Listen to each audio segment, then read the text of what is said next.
Bienvenidos a ¿Por qué crecen los países? Mi nombre es Bernabé García Hamilton y en este programa intentaremos explicar por qué algunas sociedades generan crecimiento económico sostenido para sus habitantes y otras no. Para ello utilizaremos como guía el libro ¿Por qué crecen los países? De José Ignacio García Hamilton. Nos acompañará hoy Domingo Felipe Cavallo, ex ministro de Economía de la República Argentina y un especialista en estos temas de desarrollo económico. Domingo Felipe Cavallo es un economista y político argentino. Fue presidente del Banco Central de la República Argentina, diputado nacional y ministro de Relaciones Exteriores. Fue ministro de Economía de la Nación bajo la presidencia de Carlos Menem durante el período 1991-1996. En 2001, bajo la presidencia de Fernando de la Rúa, fue también ministro de Economía. Fue profesor de Economía en Harvard University.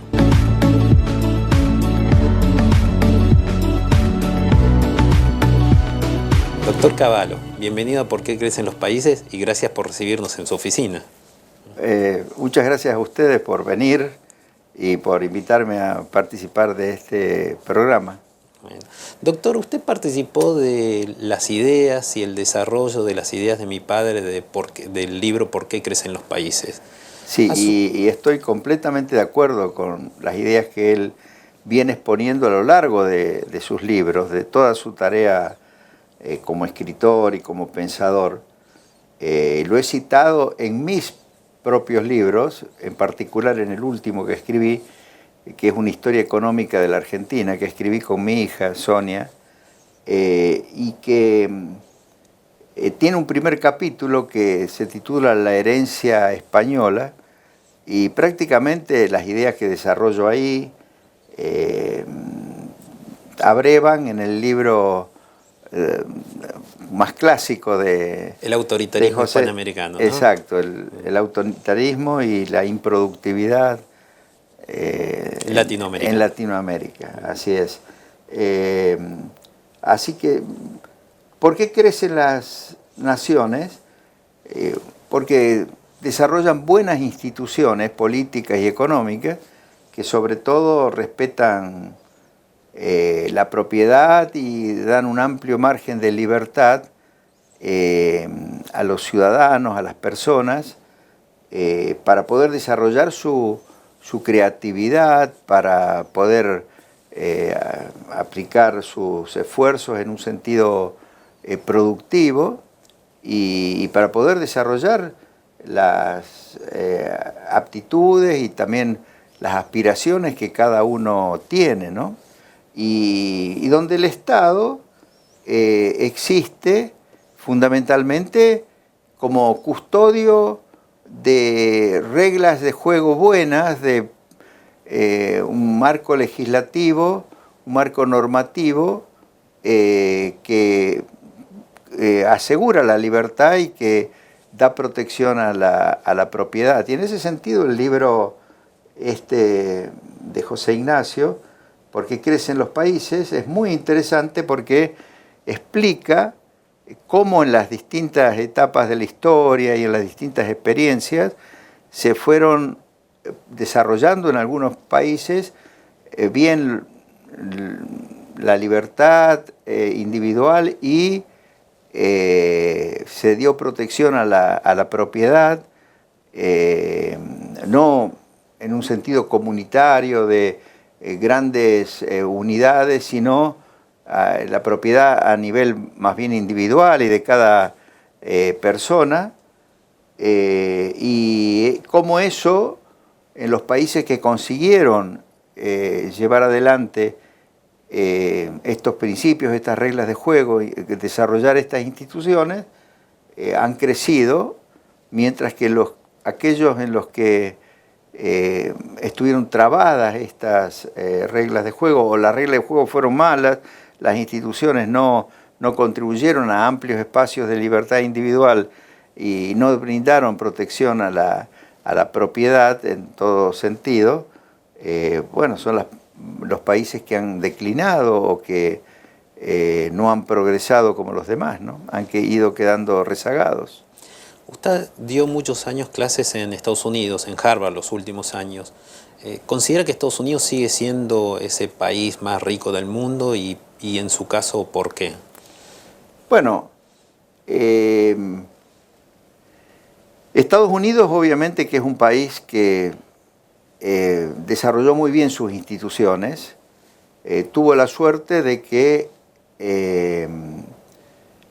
sus instituciones se originaron dentro de la tendencia anglosajona, digamos así, que obviamente que es donde mejor se desarrolló la libertad y se dio protección a la propiedad, como muy bien lo describe tu padre en este libro. Pero después ellos hicieron un gran avance en perfeccionar sus instituciones en la buena dirección. Obviamente que además contribuyeron, sobre todo después de la Segunda Guerra Mundial, a crear buenas reglas de juego para la economía y para la sociedad global. Ahora, yo creo que estamos viviendo un periodo de dudas respecto de si va a avanzar el proceso de globalización, precisamente porque en los Estados Unidos hay un nuevo liderazgo, el de Trump, que pone en duda la conveniencia de el sistema de reglas de juego multilaterales por el que bregaron los Estados Unidos después de la Segunda Guerra Mundial, ¿no? Y eso es lo que ha creado ahora bastante incertidumbre. Bueno, y siendo el caso argentino, usted escribió justamente Historia Económica Argentina, o sobre Historia Económica Argentina. ¿Cómo ve el caso argentino? ¿Hemos logrado ser ricos en algún momento de nuestra historia o no? Sí, sin duda. Yo escribí un libro, el primero que escribí se titula Volver a Crecer, que fue un libro que fue en su momento bestseller. A fines de los 80, ¿no? En el 84, 85. Mitad de los 80. Yo lo escribí pensando en hacer un aporte al gobierno de Alfonsín y a los gobiernos en general de la Argentina. La idea central de Volver a Crecer, de ese libro que yo escribí en el 84 y que por supuesto la vas a encontrar también en el último libro que escribí, Historia Económica de la Argentina, es que la clave para crecer y la razón por la cual crecimos en el periodo desde la Organización Nacional, desde 1853 hasta prácticamente 1930, la clave está en insertarnos bien en el mundo y organizar el país sobre la base de los mayores espacios para la libertad y protección para la propiedad. Y en ese sentido la Constitución Nacional, las bases de Alberdi que dieron origen intelectualmente a la Constitución Nacional y también los principios de organización económica que están en otro libro de Alberdi que es Sistema Económico y Rentístico de la Confederación Argentina, fueron, digamos, orientando la organización de nuestro país, no solo en lo político, sino en lo económico, en un ambiente en el cual el proceso de globalización, en ese entonces liderado por el Reino Unido, iba dando señales adecuadas de cómo había que organizar el comercio exterior, incluso las finanzas, el régimen monetario, y Argentina fue aprendiendo también a vincularse bien con el régimen internacional. Y aprovechamos nuestros recursos naturales, trajimos muchos inmigrantes y hubo muchos ingresos de capital que construyó buena infraestructura y sobre todo la política de Sarmiento y de Avellaneda y en realidad de toda esa generación de alentar la educación popular, empezando por la educación primaria, pero también por la formación de maestros a través de las escuelas normales, y todo eso hizo que Argentina fuera un país, uno de los países que más progresó en el mundo entre 1870 y 1930, o más aún, la diferencia entre Argentina y el resto del mundo es mucho más acentuada si uno mira de 1870 a 1914, antes de que empiece la Primera Guerra Mundial. Ese periodo de 45 años, yo lo comparo con otro periodo de 45 años, donde ocurrió exactamente lo opuesto, que desde 1945 a 1990. Y ahí también, usted habla de todas esas instituciones, pero también la moneda fue muy importante, sí, ¿no? Sin duda. Es que la estabilidad monetaria, ¿no? La moneda es una institución fundamental de una economía moderna. Y la moneda está muy vinculada a otra institución fundamental, que es el crédito público y privado.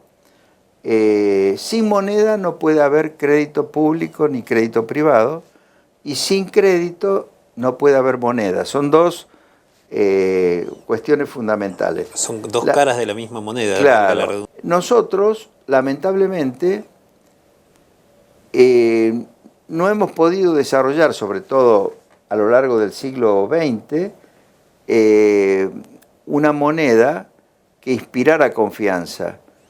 Y tampoco en el siglo XIX tuvimos varias crisis monetarias, pero en el siglo XIX y principios del siglo XX nos valimos de monedas patrón, la libra esterlina o el dólar o el oro, dentro del esquema monetario internacional que existía en la época. Y cuando había un desvío, como por ejemplo lo hubo en la crisis del 1890 o después de nuevo en la Primera Guerra Mundial, y teníamos que de alguna manera abandonar esa moneda patrón, luego que pasaban las circunstancias especiales que habían provocado la crisis, volvíamos a tratar de reconstruir el sistema monetario que ayudaba a que nuestra moneda inspirara confianza, aunque más no sea por tener una moneda patrón detrás de ella, ¿no? Después, cuando nosotros pretendimos funcionar con una moneda sin ningún tipo de patrón, abusamos de la emisión de esa moneda para recolectar eso que técnicamente se llama el impuesto inflacionario, que es desvalorizar la moneda como forma de gravar o de conseguir financiamiento para déficit del Estado o incluso para dar crédito al sector privado, pero es una forma artificial de crear crédito. El crédito que vale es el crédito que consigue el sector privado o el sector público por confianza, pero la misma confianza de la que carecía la moneda era la confianza de la que carecían los que demandaban crédito, y por eso el crédito se fue evaporando o desapareciendo, y nosotros hemos funcionado durante periodos largos de tiempo sin moneda y sin crédito.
hablando de justamente ese tema, usted en 1991 asume el Ministerio de Economía de la República Argentina y justamente establece un plan de convertibilidad, o sea, así es, pone como patrón de la moneda el dólar norteamericano. Exacto, ¿no? que es equivalente al régimen de convertibilidad que originalmente lo creó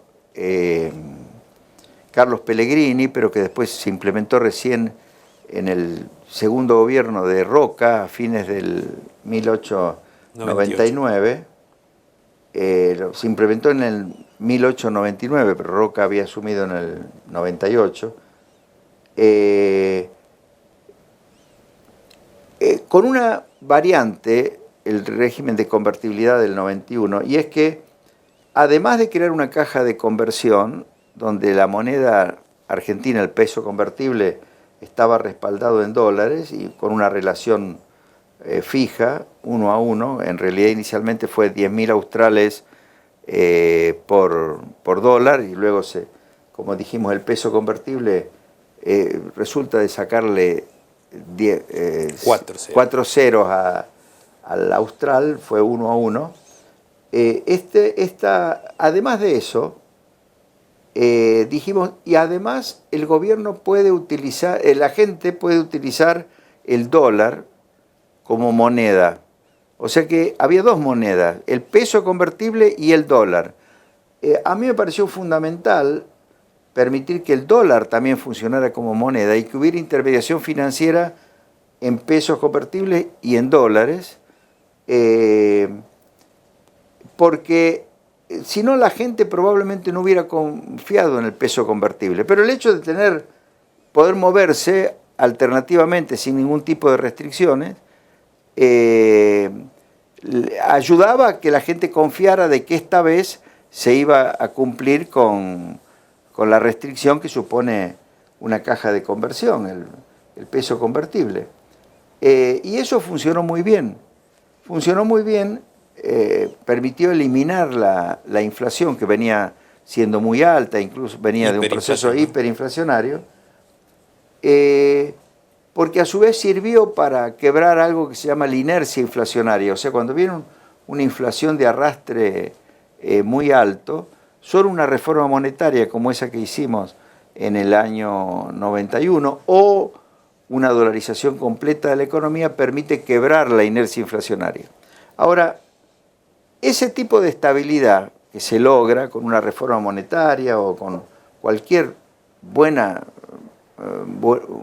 metodología para recrear moneda y crédito, si es que la gente confía en la nueva moneda o el nuevo sistema monetario recreado, eso por sí solo crea un periodo de estabilidad, pero luego... Pero no crecimiento, lo que hablábamos. No, es que el crecimiento va a venir de muchas otras cosas que simultáneamente tienen que acompañar a un buen régimen monetario. Entre ellos, el equilibrio fiscal, la privatización para que toda la actividad empresaria, en lugar de estar en manos del Estado, esté en manos del sector privado, la competencia, la desregulación, sistemas un sistema impositivo que no ahogue a la actividad productiva.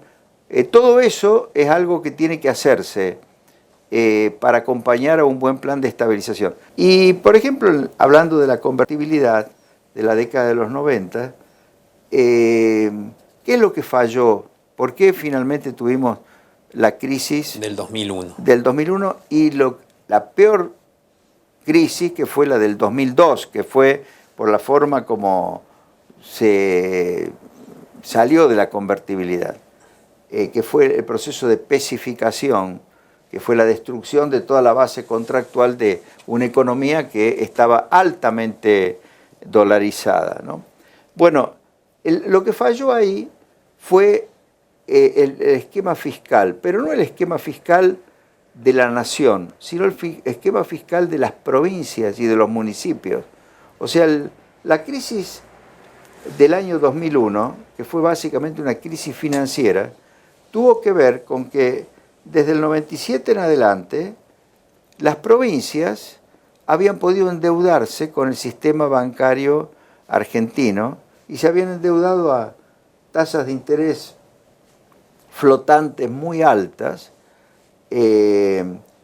y habían ofrecido la coparticipación federal como garantía. Y esos malos créditos, malos porque no iban a poder ser recuperados, que dieron los bancos a las provincias y que le permitió a las provincias financiar déficits abultados, esos generaron la crisis financiera del 2001.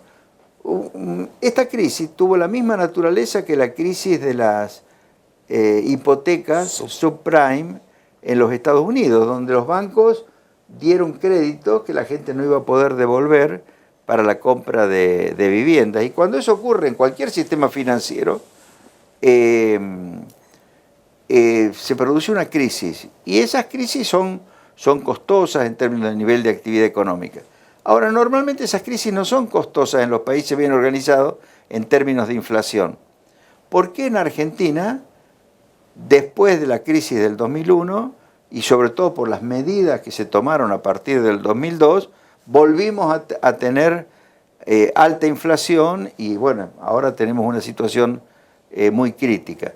Porque se destruyó la moneda, porque el proceso que se llamó de pesificación, que consistió en que todas las obligaciones en dólares y todos los activos en dólares, bajo ley argentina, básicamente los depósitos y los préstamos del sistema bancario, que estaban pactados en dólares, se convirtieron a pesos, 1-1 o 1,41 en el caso de los depósitos, y después se promovió una fenomenal devaluación del peso, con lo cual se desvalorizaron las deudas de los que estaban endeudados en dólares, pero a costa de que se desvalorizó todo el ahorro y todo el dinero que tenían las personas en la Argentina.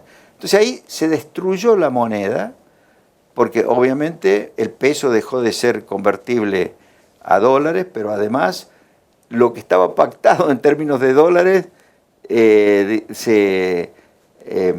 por ley o por decreto y con validación lamentablemente de la Suprema Corte de Justicia, se transformó en pesos de esos que ahora podían desdolarizarse como en los viejos tiempos, y volvimos a funcionar como un país que no tiene moneda y que tampoco tiene crédito. O cuando tiene crédito por un periodo, como ocurrió desde que asumió Macri hasta abril del 2018, ese crédito después desaparece. Y hablando de moneda y crédito, ¿usted cree que la dolarización puede ser una salida para la crisis de inflación que estamos teniendo en los últimos 15 años? Bueno, la dolarización, primero, para que la dolarización funcione, tiene que ser hecha de tal manera que la gente no la vea como reversible. Por eso yo prefiero una idea que en realidad es de Hayek y que de alguna manera estuvo en el esquema de convertibilidad o de la ley de convertibilidad del año 91, que es la libre elección de la moneda. Es decir, que la gente pueda elegir con qué moneda lleva adelante sus transacciones, firma sus contratos, para lo cual hay que darle carácter de moneda de curso legal, no solo a la moneda local, digamos al peso, sino al dólar y a lo mejor también al euro y distintas monedas. Incluso podría ser el real o alguna de las monedas latinoamericanas. Dejar que la gente tenga libertad de elección de la moneda. Sin duda la gente va a tender en Argentina a elegir el dólar, pero va a tener también otras alternativas. Y el peso, si el país se maneja bien, hace las demás reformas que tiene que hacer, puede, en competencia con el dólar y con las otras monedas, puede ir adquiriendo prestigio y confianza, y finalmente podríamos llegar a tener una moneda propia que sea una verdadera moneda fiduciaria que cumpla el rol que debe cumplir. Si la gente dice, no van a eliminar el déficit fiscal, no van a reducir el nivel del gasto público, no van a racionalizar el gasto público, que se gastan en cosas totalmente superfluas, improductivas, y no solo el gasto nacional, las provincias y los municipios, sino van a cambiar el sistema impositivo de tal forma de remover los impuestos que inhiben la inversión y afectan la competitividad y la productividad de la economía. Si no establecen reglas para el mercado laboral y para todos los mercados que realmente sean lo suficientemente flexibles como para que permitan que fructifique la actividad productiva privada y atraigan o creen oportunidades de inversión para el ahorro nacional y para el ahorro extranjero que pueda venir a la Argentina. Bueno, por más que momentáneamente hayamos organizado un sistema monetario bueno, no vamos a obtener buenos resultados, no vamos a volver a crecer. Se necesita una reorganización, vamos a tener una estabilidad por un tiempo y después también se va a perder la estabilidad.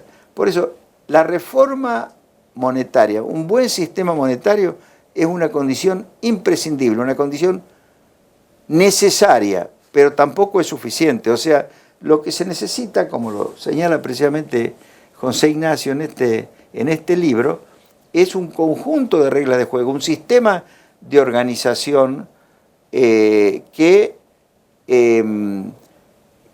termine que sea creíble, que sea sostenible en el tiempo y que de alguna manera sea internalizado por todos los individuos, que sepan que gozan de la libertad, que su propiedad va a estar protegida y que el sistema jurídico y el sistema judicial y la forma de funcionamiento de toda la sociedad consolide esa nueva organización de la economía. O sea, es una tarea, si se quiere, titánica para un país que tiene la experiencia histórica de la Argentina de los últimos 100 años. Doctor Cavallo, muchas gracias por estar con nosotros. Bueno, muchas gracias a ustedes y los felicito por esta iniciativa de hacer este ciclo de conferencias. Bueno, muchas gracias.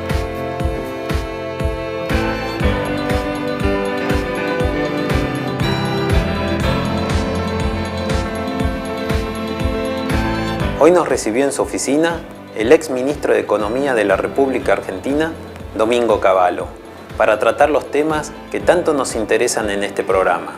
Nos vemos la semana que viene en Por qué crecen los países.